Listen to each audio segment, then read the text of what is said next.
All right, here we go, people. We are back. It has been a long time, many months since we have done Idea Share. So I am happy to be back with you all today. I'm Beth from Key Ministry, and the Idea Share is something, just a conversation that we host um, without a particular topic. So we do on the third Wednesday of each month, we do our disability ministry virtual roundtable where we do cover a specific topic. The Idea Share is just a chance for us to get together, to ask questions, to brainstorm some things that might be happening with your ministry, to give encouragement and to receive encouragement. So that being said, I see a lot of my favorite friends here, and then I see some new faces as well. So welcome to everybody. And who would like to kick us off? You know I'm looking at you, Julie Meekin.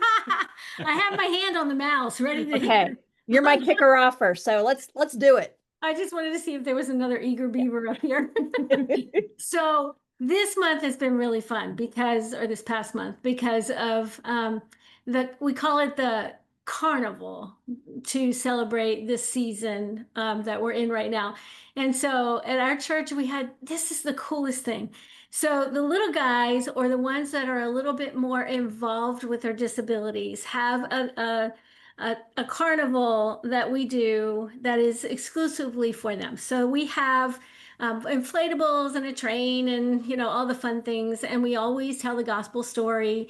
And we have wonderful students from Liberty University and other colleges in the area that will come and be a buddy to the children who need a little extra help, and even those who don't, because they get Christian service hours or whatever else their colleges are giving for that, and to do things like that. So we've got this plethora of students that, and my job this year was to match the students with the families that were coming in. And so sometimes we use this as a respite, and family and parents can go, or caregivers can go and leave. But this time we didn't have the ability to do that. So they all had to stay, which was kind of cool, having the families there too. So, so that part is just fabulous. So we match them up, and then these students get the opportunity to spend time with some of our friends who are just amazing and wonderful, and they get to know that too. And so that's a wonderful component. So you've got many pieces there with the families and with the students and with the individuals with disabilities.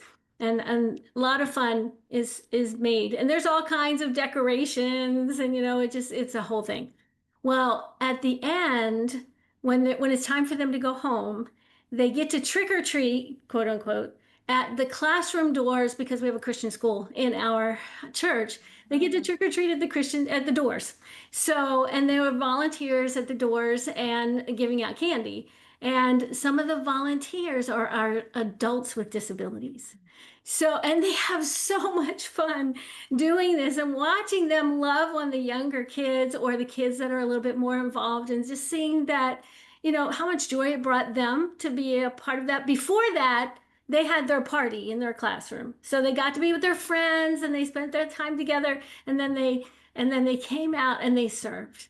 And it was just, I get teary-eyed every time I think about it, because it was such an amazing event on so many levels. So that's why I was chomping at the bit. Yeah, I love it. That was a perfect way to kick us off. So, I mean, you hit so many different things here. So there was an opportunity for folks in your ministry area to serve, which is fantastic. Oh, my phone's ringing. There was you involved the community through the college or through the university. Sorry, it's really hard to concentrate when there's a phone ringing. Um, the families were served. The families got to hear the gospel message. There was just a lot in that. So thank you for sharing. Um, I love it. That's a great way to kick us off. I always know it's a good thing to call on Julie. Tony, what is up? Welcome. Unmute. Okay. Um, Interesting scenario just happened. As you know, we're in Cuyahoga County, same as you are, Beth. and they have a board of developmental disabilities, and they are not known as being enthusiastic about Christian organizations. In fact, we applied for a grant a couple years ago, and they were going through it, and the lady said to me, she goes, "Tony, I see you guys are a Christian organization. Is that going to be a problem?" And I thought for a couple seconds, and I said, "Morgan, we don't make you pray, but you gotta plank." And she burst out laughing. She goes, "All right, Tony, all right." Wait, for those of you who don't know, Tony runs a faith-based fitness program for folks Oh, with Jacob's disabilities. Ladder. So when he's saying plank, he literally means doing a plank. Okay. Yeah. So she started laughing, and she goes, "All right, all right." And we got the grant that year, but we haven't gotten the grant since then. And they typically are just, you can just tell in some of their postings that they're not like, and I just met with one of them about a week ago, 2 weeks ago, and she said, "I'm not, I'm not a Christian." And I'm like, "Okay, fine." So, but interestingly enough, they have a person that they assign this task to go to the churches and promote the churches locally in Greater Cleveland and Ohio, starting disability ministries. Hmm. And I'm like, I think I can help with that one. So I said, heck yes, I'd love to help you. So her and I are going to meet next week, and I wanted to be able to tell her about what we have, what resources we have that could help them. And it's a good thing, and be an interesting way to witness. Let's put it that Yes. way. Mhm. Just because of the whole political thing, but I thought, wow, that's an opportunity. So Love I'm it. going to Thank- meet with her, and I was thinking of somebody like Ryan Wolf as using as a resource of how to get things started, or so I just wanted to check in with this group as to what would be the best direction to go. And I'm thinking I should make this person plank for 1 minute before we start any discussions. Anyway, That's mean, but thank you. Thank you for sharing. sure. I love any type of collaboration, and yeah, you're going to be a witness to Yeah. the community. Yeah, for sure. That's great, Yeah. Tony. Thank you. Sure. Who else would like to share? Jennifer, and then Al, I'll call on you next. So my name is Jennifer. I'm brand new to the group. I saw a email come through about it and thought, well, I want to join Yay. and share and learn ideas. So I'm in Wisconsin. I don't know where everyone is located. So I'm with Spring Creek Church in Pewaukee, Wisconsin. So we are a suburb of Milwaukee. And we have a pretty growing, thriving disability program that just started a couple of years ago, but it has, we're upwards of over 70 individuals now that are participating. So it's kind of, God is really at work in our ministry. So my biggest win that I'm just really praising the Lord for is this weekend we held our first, we called it Navigating and Accessing Disability Resources. So it was a community event on Saturday afternoon where different vendors from our community came to share resources with those living with disabilities, not only in our church, but in the community. Anyone could come. And so it didn't, for a myriad of reasons, not necessary to share, but it didn't quite get the marketing that I had hoped it would get. And so I was kind of, a Wisconsin saying was, was kind of down in my beer about that. And someone wisely said, well, maybe small is good for your first one. And those that need to hear it are going to be those that come. We ended up having about 75 people, which I think is pretty awesome for a first event. And, but I was able to share the gospel. And there were several people that came up after just with tears streaming down their faces and just said, my loved one, I've been looking for an opportunity to share the gospel and they were not open to it. And they were clearly listening today and they clearly heard the gospel. And so I think that just like it was my dad that said, those that need to hear it are going to be those that come.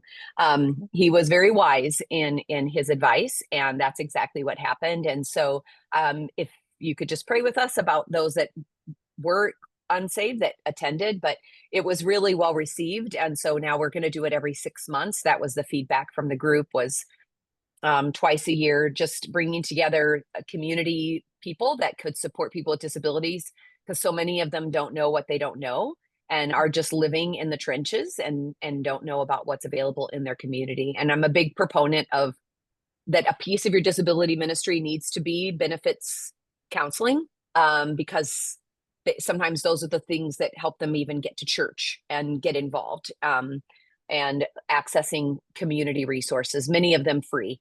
So anyway, that was just a big win for us this weekend, was after some ministry setbacks that had left me a little frustrated, because patience is hard sometimes in disability ministry, as many of you know. So it was just really an opportunity to celebrate. That is definitely worth celebrating. Thank you, Jennifer, for sharing. Thanks for joining us. I love that you are meeting the needs of the community and sharing the gospel at the same time. And I think it would be helpful, since a lot of us are new to you and we don't all know each other. If the chat is accessible to you, if you want to throw your, like, where you're from in the chat, then, if you're able to access the chat, we can kind of see where people are from. So thank you. Thanks for being here. Al, let's see, all my people jumped around. Al, let's hear from you next. It's nice to be back with this group. Yeah, a month ago I was in France doing some stuff. We did a disability camp, and that was good. Since then, it seems like I've been connecting with a lot of businesses, and particularly cafes and restaurants, starting out with people with disabilities. So it's been really good seeing more of these things popping up. I went to a grand opening a couple of Saturdays ago. I talked with a church leader this past week, and their church is going to start something.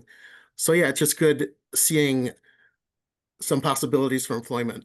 And I tend to visit those a lot, and it gives opportunities to talk about Night to Shine, and my church is called Liquid Church. I'm in New Jersey, and we do a lot. So yeah, just it gives opportunities to talk with people that are there about churches. There's other churches I know in our area too that I push. So just trying to get people of goodwill to connect with churches that are doing businesses and things like that. I love it. So for those of you who don't know Al, he does get around. So he is like the ultimate networker. And he does, I mean, lately you've been doing a ton of international travel, and learning more about disability ministry, like literally all over the world. He's a huge fan of Night to Shine. And probably most of you know, but Night to Shine is like a prom red carpet type experience, for people with disabilities ages 14 and up, and it's sponsored by the Tim Tebow Foundation. And several of us on this call are Night to Shine host churches, and we're joined by about 700 other churches around the world that all host on the same night. It'll be February 13th this year. But Al, I love that you're learning more. I know you like to frequent the cafes, and I love that you're learning more about employment opportunities for adults with disabilities. And I always look forward to hearing from you what you're finding out. So thank you for your work, and thanks for being here. Who else? Allison, good to see you. And you too. That was a nice little segue with Night to Shine. So I was like, oh, I'll pop in there. So I'm in Kennett Square, Pennsylvania, right on the border of Delaware and Maryland. But you can tell by her accent. I hopped over the pond a few years ago and joined you guys. But we've hosted Night to Shine now 10 years. This will be our 11th year. I think we hopped on the very second year it started. And I had the privilege to invite 3 of our young adults who attend our young adults ministry at church, but also attend our Night to Shine and have been to every single one. So they're about 26 now. And they were full of ideas. So I said, let's have a meeting in September. I mean, they were full of ideas back in February. I was like, let's meet in September. And we had the best meeting with them giving me feedback of all that they've enjoyed over the years, the things that they think have improved, the things that they'd like to change, the ideas they've got for this coming year. And we just did 3 simple things that we're going to change this year. One of them was to identify a more sensory aware entrance, and it's a bit of a sort of like side door going up into an office. But one of the guests in particular, he was like, I would really love that. I just want to come and chill before I go into the whole, fray of the event. Because it's chaos. I mean, it's like wonderful celebration, but it's a lot. Yeah, and we have about 230 guests. And then we have about nearly 400 volunteers. And then we also have over 300 parents within the same building. We try and sort of separate them out a little bit. So there's about nearly 1,000 people on site. But then they also suggested, I thought this was lovely. They were like, can we add worship songs to the karaoke list? Like, absolutely. And then the third one was the goodie bag at the end of the night. Now they've had everything that we've offered, over the years. And they're like, we've got some ideas of what would be good and what things work and what things break. And so I was like, can you come back in December and order those with me? Because I sit there going, I think they would like this, maybe that, I mean, so they were super excited. So and I didn't have to remind them we were meeting. They remembered every single day for like a month up to the point of coming to see me. They were like, yep, we're seeing you that date. Yep, coming in. So that was super sweet. So that was my wins. You're gonna have to email me or text me the items that they come up with. I'm super curious. I will let you know their ideas. They already found some neat little bands on Amazon or something that had some Bible messages or something on there. There was just some sweet things that they're like, well, we've got this link, and so yeah. Oh, I love it. I love it. I love how you're involving them. That's like so awesome on so many levels. I mean, it's going to improve the event, but how great for them to be able to like serve in a way, like in the planning part, and still be able to enjoy as a guest too. And the one thing that one of the guys, I did nix their idea of it being at least 7 hours long. I said, no, I'm sorry. Oh my gosh. Tim says I have to keep it. I blame Tim Tebow for that. But the other one, the other one was that it was so sweet because the guy that was with us, he said, we got an opportunity as the young adults group to start setting the church up on the Tuesday night during the week. And he said that made the prom even more special because I got to show all my friends and help them and tell them what it was like. And then he just loved that was like almost just the excitement of the before and being part of it all and just having everyone there. So I was like, even better, win-win. That's great. I mean, don't we all want to be part of something big? So that's really cool. Thank you for sharing, Allison. And Al shared in the chat that instead of crowns, because crowns and tiaras are part of the experience, every guest gets a crown or tiara. But instead of crowns, they did decorate your own hat for their Night to Shine this past year. So Al, did you provide the supplies or did you tell people to bring their hat? How did that work? We provided the hats and the potential decorations and all that. Because some people have gotten crowns every year. So at a certain point, you don't need 10 crowns and all that. So it's nice to have something different to change it up. Yeah, neat. I love it. All right, who else would like to share? Charla, and then Barb, you'll be next. Yeah, tell me if this is not appropriate to share on here, but we have an opportunity for some Christmas curriculum. And so I've been partnering with Benevolence United in helping them edit a really cool app. I believe you would call it an app. again, this is actually Benevolence United, but Samantha Jones of Benevolence United wasn't able to make it today. So I was like, do you want me to share this? And she's like, please. So anyway, they're looking for churches to test pilot this app. And it's basically a walkthrough of the Nativity virtual experience. And it's really cool. It has like all the different biblical characters set in like a biblical scene. So they're like literally buildings behind them that look like they're in the time, and they're in costume. Plus there's activities that go with it that is very self-directed. So a person can really walk through it independently. The app's set up to be really accessible to a wide range of learners. Like really, I think if I'm remembering right, Sam said it was like a second, third grade reading level, and really not a lot of reading at all. A lot of buttons to click to advance the next thing and to be able to interact and respond. And ask questions and just all kinds of things. So it's a really cool way to have interactive learning for a wide variety of people. And it is free, I believe, right now. I don't know if it'll always be free. So this would be a neat time to take advantage of it, and great time for Christmas because it is the full nativity story. It has like prayers they can walk through. My daughter's a music therapist. She actually did some music to help people memorize biblical verses that go along with it. There's just a lot of really cool aspects to it. And I'll put the link in there if anybody wants to sign up to be a part of that. And right now they're test marketing it. So test piloting it. So you get to have input on that too, which she would really value, I know, to have everybody's input on that. So That's great. Thank you for sharing. Yes, if you could throw the link in there, and then we'll be sure to include that when we post this recording. Thank you, Charlotte. All right, Barb. Hey, of course I say, welcome. Charlotte, that sounds amazing. So thank you for sharing about that. That's really cool.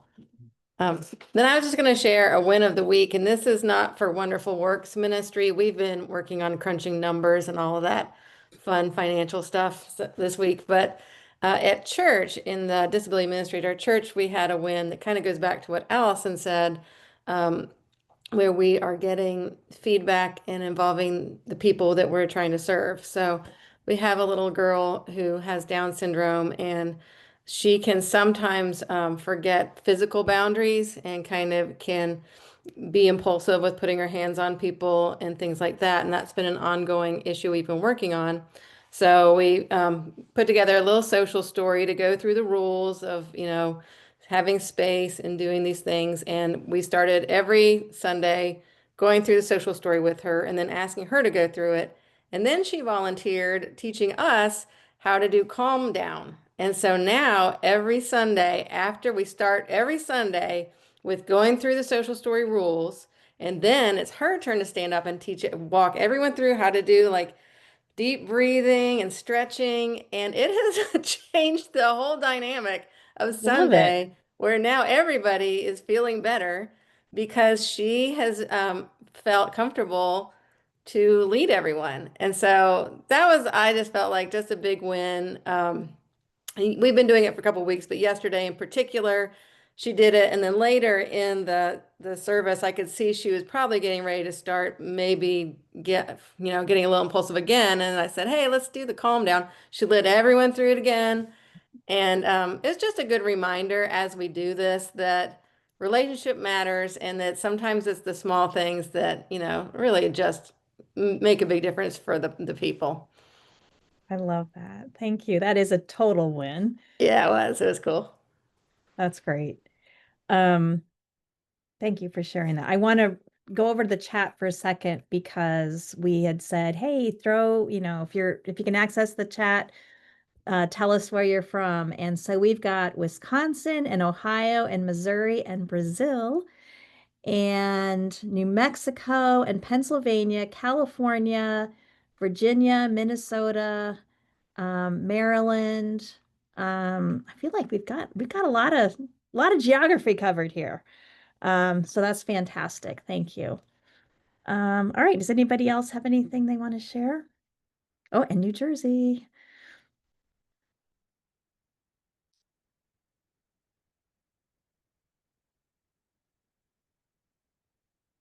Oh, yes, Allison. Okay, am I allowed to go twice? You are. A totally separate story, but a neat connection that the teacher at our local high school that literally backs up onto one of our campuses, they run like one of their life skills program for their 16 to 18-year-olds is very much jobs in the community based. Mm. And we're now one of the job sites for one of the students who was really struggling with social interactions and was already at another church, much smaller, and just doing some janitorial stuff there. But anyway, she's progressed to our church, and our janitor at that campus has just loved on her. And he sends me a photograph, and because she'll do some jobs, she'll do some tidying, she'll set some chairs up for us, she's going to help with the, she's put some coffee and things away, she helps set up the preschool rooms, and then, as I say, George, our janitor, will be like, can you come and get the equipment from my room, and you can do this. And they have just said that he's just poured into her to the point where he gave her one of our t-shirts, and she's there in a photograph with him, and he just sent it to me, and he's like, look, this is my buddy. And he's the one that has his wife's grandson back in Mexico has autism, and they've just gone back there. And he was just saying how he just loves that he's got involvement here, but when he goes back there, he feels more confident and he can interact. And there's just been some really sweet little, and they were the ones that we wrote the notes to the mum in Mexico, the mums group, the support group here in Pennsylvania, just wrote some notes of encouragement to her, and then we got them translated into Spanish. And he was just sharing how much that meant to the young mum over there, of just like other people are going through it too. And it's, yeah, they were just encouraging and sharing Bible verses. So it was just really sweet seeing little relationships Very again. cool. Yes, it's all about relationships, right? And so how neat that that he's kind of stepping out in that way. And what a great thing for, for him and his family, but also for the young adult as well. That's great. And actually, one other real quick thing, you'll Yeah. laugh, because at the beginning of the year, they said, yeah, you'll train the job coach. So I rolled up to the building, and there's like 10 adults waiting to see me. And I'm thinking, what? And they're like, oh, by the way, we train all the job coaches on all the sites. So if somebody's sick, they can help with the student on Oh, the wow. premises. So I'm just like, okay, right, let's go. But again, it was a great opportunity. Some of them had never been to church. Some are in churches and saying, hey, we want to do something similar to this. How do you have this set up? Or what do you have here? And how do you use that room? And it was just really neat to have that opportunity to show these adults that wouldn't have been in the premises otherwise, but because of the link through the school, that, yeah. And then I think one of them's now been checking us out recently, and then another one's been trying to get some contacts for setting up a disability ministry. And I'm like, okay, God, you got ways. All right. I Yeah. didn't know. Oh, that's awesome. It's been neat. Very cool. Very cool. Tony has shared a question in the chat. Does anyone have a waiver that allows us to use a story of success for a student and post that success?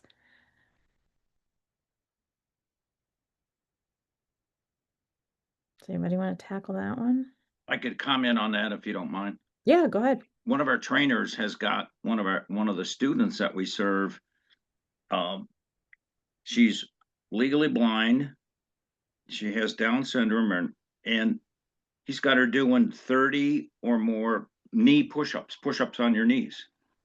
And What? yeah, she started like just doing a couple, and he worked with her all the time. And the director of the organization asked me about that.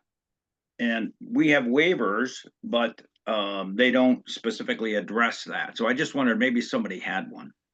Yeah. Barb. By the way, I don't think I could do one push-up. That's why I was like, what? Well, it's on her knees, so it's a little bit easier, but still doing 30 or 35, that's a good thing. I'm still very impressed. Yeah. Still saying I can't do it. Barb. Yeah, we have all kinds of photo, video waivers. I think you could write in those waivers testimony if you want. You can kind of write what you want as long as people understand what they're signing on. And we have them for adults, for children with guardians, for adults with guardians. So if you want, I can share with you what we have, and then I would just say you guys adapt it to what you think works for your organization and that type of thing. But that's how we do Absolutely. it. You want me to Yeah. send you I'll put my email in the Yeah. chat? Yeah, be great. Okay, thank you. So, and I'm a big proponent for, like, if you're doing an event, for instance, for just including the photo and video waiver as part of the event registration. In my mind, Tony, I'm thinking like you have a very specific story that you want to share. Mhm. And in my, and maybe I'm wrong, but in my mind, like crafting that and presenting it to, the parent or the guardian or whatever to say, Yeah. can we use this in this way? Right. Might be more effective than trying to do like a blanket one. Right. Well, yeah. Okay, I got you. I But got you. That's a good idea. Yeah. And the organization has to, of course, be careful, I'm thinking that the parents would go, heck yeah. But we have to Yeah, but make you sure. never know, and not everybody's like a huge fan of social media and all that. So Right, absolutely. Okay, thank you very much. all right, anybody else? Yes, Al. Related to the cafes and all that stuff, I went to a recent art exhibit at a cafe, which, I mean, in Paris, we used to do those all the time, but I hadn't seen that done in the US. And it was great. There were two schools, art departments that had their stuff up. And so there are quite a few from those schools. And I think there's a world of potential of connecting with disability schools and artists and all that through cafes and other creative stuff that we're barely touching, that gives us a safe opportunity to reach out into these areas. So I'm just starting to think about that, brainstorm on that. But I think, if we're trying to just go beyond our walls, which I think we all are, but those are kind of natural ways to connect with and there's some really good artists that have disabilities and some musicians too. Some aren't that good either, but it's still an opportunity to connect with them and work together. I love that. Thank you. And just as I cannot do a push-up, I'm also not an artist, so I do appreciate those who do have the ability. But no, I love the idea of kind of collaborating, providing opportunities to display and share the creativity of our friends with disabilities. And you must be highly caffeinated, Al, with all your cafe visits. Love it. All right, Linda, your hand is up. Digital hand. Yeah, I'm gonna have ear surgery soon because I have had ongoing infection since March. Mhm. So it's they're gonna drill in a hole in my head. But I am working on a special project that we will launch a pilot in Ukraine. Okay. It's about housing. Housing is very inadequate for adults with disabilities. It's primarily warehousing. And I'm working with the ARC of Northern Virginia.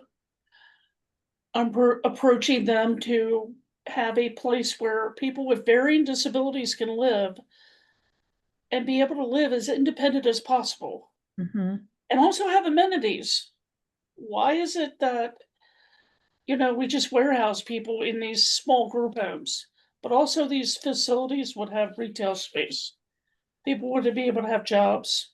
Like when I was in Palm Beach, West Palm Beach, Mhm. there's a chocolate store that they make very good truffles because my sister's a chocolatier. They're all made by people with autism. Mhm. And it was amazing because these are very repetitive jobs. But instead of just putting silverware together, they're making beautiful chocolate. And I recommend anybody. I told my sister, you need to do this in Maryland because she Yeah. knows how to make chocolate. She's not so good at putting them together to make them look beautiful. But I was like, wow, this is absolutely awesome. Well, I can't do push-ups. I can't do art. I'm really good at eating chocolate though. Yeah, I mean, it was Oh. just, we bought a whole bunch of them and ate them all before we came home. But you can order from the store, because she's the one that found it. I was like, how much did they pay in air conditioning? Because it was so hot down there. But I have had this thought about housing in the back of my mind for years. And I know people that are concerned about putting their kids in group homes. But this would be a community, not a neighborhood, not just a place to warehouse people. So I love, Linda, that this is where you're going with this. You're a really good person to work on this because talk about talent. So Linda has both the artistic, creative mind, but like experience with architecture. I mean, she's approaching this from a lot of different. I was actually at Carnegie Mellon on a free ride for architecture. But before school started, I had a mental health breakdown. I designed my sister's house. My MFA project, which I was in a photo program, was an installation piece. I worked for the oldest metal fabricator in America. I think in visual, I think about 3D space. I think about how it affects you, because like the Holocaust Museum is designed a certain way to affect you, and it's very purposeful. And I always am like looking at space. And for the longest time, I've been thinking about this. And then my friend was talking about they've had a disaster trying to find a place for their daughter. And also having retail and clinical space there gives people to ability to work, maybe in a studio, maybe making jewelry, making chocolate, making coffee, a full restaurant, venues for dancing, but also amenities where people can go to the gym, go swimming, and it would be different levels. And I'm thinking about how can they have pets? Because pets are important. That's important. That's important. So yeah, so When you have an episode? you're a good person to be thinking all that. And Al will come visit your coffee shop when that's built. But some people don't like to drive, and if they could go Right, downstairs, right. or we would have a bus, like this would be kind of like you have senior living where you have completely independent living, assistant living, and firm term. And So I want you to check. I mean, you might already, and everybody, you might already know about this, but so Nathaniel's Hope is working on Hope Town in Florida. So this will be a very, very cool place when it, as it well, when I comes to approached reality. Timothy about this, he's like, we could do this at my grandfather's village. And it's cheaper to try to trial run this there because of the economy and the fact that they have so many disabled veterans. Yeah. It would look a little bit different, not a high rise like you would have in Virginia, but it would be and I kind of named it the neighborhood because I was thinking, that's cool. what could this be called? And this could be the neighborhood at Disconcy Village. And having a on-campus pastor, having like Timothy's like come up with a staff, so I did that. But it's just I've had this on my mind for a long time, and I live in a nice apartment, but I'm lonely because there's no community. And it's hard This to is be like me. what you are talking about is incredibly important. It's very, very needed. I mean, this is what And I'm it's hearing from parents all the time. And I honestly believe, Linda, you have such a drive and you have such skills. Like I'm excited to see where this goes. yeah, well, I just like as I said, I've been thinking about this a long time. I moved away from my family because of toxicity. And I see that, most of the weekends I actually wrote a blog called Ghost Among Us because people with invisible disabilities are ghosts. You see them, but you see through them. You don't see them as, but I was talking to Melissa about this. I'm not just talking about people like me, but people with physical disabilities, people with, there's so many business buildings that are empty here now, and you could have common spaces in the middle, But like, how do I deal with pets? I have to have pet sitters. Yeah. Because they're so important. I'm not having certain pets, no snakes, because they are not pets. I am 100% with you on that one, for sure. You can't train them to do anything. No. But other than hug you, and that's because you're cold in your food. But we're working towards launching a pilot in Ukraine in the village. Okay. We're going to create nice spaces that are. It's going to be more like little houses, mini house, not tiny homes, like with weird things that you have to look. I'm like, if you get hurt in this tiny home, God bless you. But like a nice small cottage Mhm. where people can live together and have a garden and have a cafe, have a reason. And you know, Timothy's like, there's a lake. We have to think about certain things, like when people are not healthy. We don't want them hurting themselves in the lake.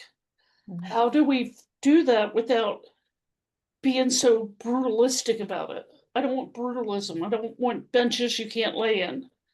So it's a lot of thinking about this, and Timothy was excited about it, and it brings a lot of my art and everything together.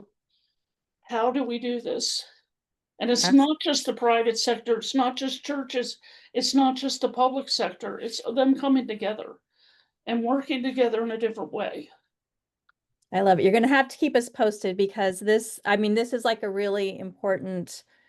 I think it is because, project. yeah, Jill's house is great, but Jill's house isn't going to house your kid. Jill's Right. house isn't going to get your kid a job.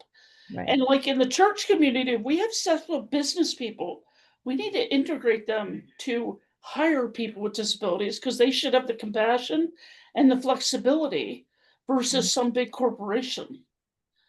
And that's the other thing is like you have the prosperity gospel, but also churches have a poverty gospel where they kind of don't want people to be successful. Successful business, Christian businesses fund the gospel. I don't know where you get that money. Where does that money come from? You know, You've it, given us it's a lot to think about here, Linda. This is yeah. I mean, there is the poverty. There is a such thing as some churches do teach this, but yeah, there. It's just I've been thinking about this for the longest time, and now I'm really excited that I have the ability to bring this more to life. Mhm. And working with the Ukrainian village, I think will give us a kind of like a white paper. Look at Mhm. this. This can be done. So, Well, thank you for sharing, and we look forward to hearing more on that. I'm going to read from the chat now. So Al shared that something like this, like the village that you talked about in the Ukraine, is potentially happening in Zambia right now with Special Hope Network. And so you can learn more about that at Disability in the Church 2026. Good plug there, Al. And then he also shared there's a store in Virginia that employs people with disabilities that he visited last year called Cameron's Chocolates, and he shared the link in there. And then Tony, I'm going to come to you for another question. Okay, can you hear me good? Yes. Okay, I was at a Cuyahoga County conference over the weekend, and a lady came up to our table, and she said, I don't know if you can help me with this, but she was talking about she lives and has a ministry in Guatemala. And she was telling me about special needs individuals down there that are being trafficked. And I thought, gosh, I don't have any resources in that area. And I was thinking maybe somebody here would know somebody. I would recommend, so the Tim Tebow Foundation is very focused on anti-human trafficking. Like that's probably their largest pillar. They Okay. also have ministry in Guatemala. Oh, So I would recommend reaching out to the Tim Tebow Foundation on that one. They have, like, their network is very, very strong, very large. I mentioned them, but I didn't know they were. That's cool. Thank you very, Yeah. very much. Yeah. And I saw some Yes. head nods, so you all know what I'm talking about. Any other things to share before we go? Yes, Julie. I was getting my juices flowing here, listening to Linda, as is always the case, because Linda always perks us up and gets us going, doesn't she? Thank you, Linda. We love you. So I was just thinking, is there some kind of a platform where people with disabilities, kind of like a job share thing, so that they have like a personal business that they do, and they would like to be able to share it. Does anybody know if there's any kind of platform like that somebody could, for example, our Amy, and I wasn't even thinking about Amy when I first started thinking about this, but our Amy loves to do flyers for digital flyers for events, and she's done that for our adults with disabilities at our church a few times, and then she does a lot of social media stuff for us. And so just that as an example, but any kind of talent that can be shared and as a job, because Amy's always like, I need a job, and we keep telling her, you do have a job, it's called Champions for Parents. And so, but you know, that's not the same, you know. So if she could use, and anybody like her that has these talents, and we were talking about artists and some of the other things, and get that out there. Does anybody know of any kind of platform like that? I know I can't start one with everything else on my plate, Right. but let's keep on the lookout for stuff like Yeah. that. I mean, I know, you know, for instance, when Ability Ministry wrote a children's book, Yes. the artists that they sought out an artist with disabilities to do the illustrations. Yeah. I don't know that there was like a network that they tied into to get that person. Yeah. So that's a good question. And at least we have this network. You know, we can reach out to each other to say, hey, who do you know that might be able to, you know, help with this role or something like that. But that's a really good, I see, and you're doing it from the other side, but yeah, that's a good idea. I'm just looking around to see, you know, who has time on their hands put this together. Yeah. All right, y'all. This was great to see everybody again and to see new faces. So we will continue to do the idea share on the first Monday of the month, except for some months when like it's just a weird Monday because it's a holiday or something like that. So thank you for letting us take the summer off on this. And it was just great to see everybody. A reminder that on the third Wednesday of the month, we have our Disability Ministry Virtual Roundtable.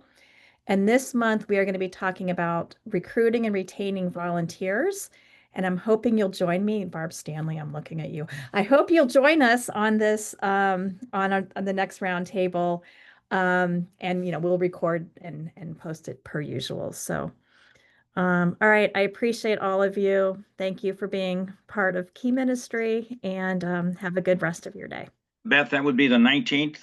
Yes, Wednesday the 19th. Yep. Okay, thanks. All right. Bye, everybody. See ya.